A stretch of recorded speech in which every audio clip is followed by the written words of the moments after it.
छोरी खोलले तू गाजा के दुकान जाके दब घर में छोरी खोलले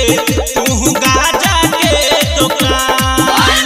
चढ़ गेलो साहबन कोले गजन भोला बाबा के नमान जाके दब घर में छोरी खोलले तू गाजा के दुकान जाके दब घर में छोरी खोलले तू गाजा के दुकान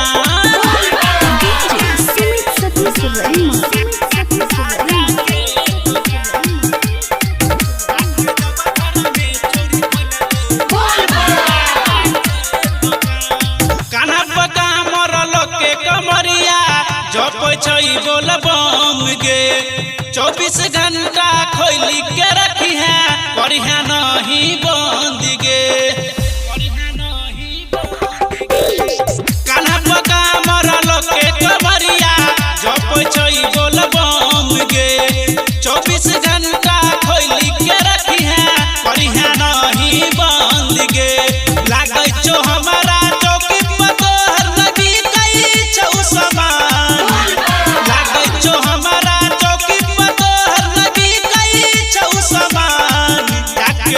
घर में छोरी खोलले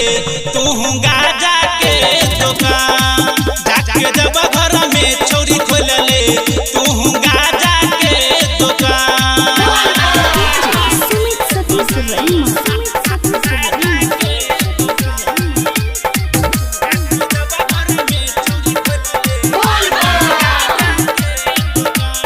भांग धतूरा संग चिलो में रखी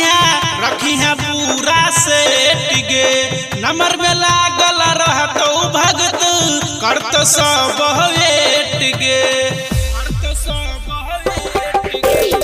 भांग धतूरा संग चिलो में रखी है पूरा सेट गे नंबर में लागल रहतो भगत करत सब वेट गे राइटर दिनेश अरविंद अरविंद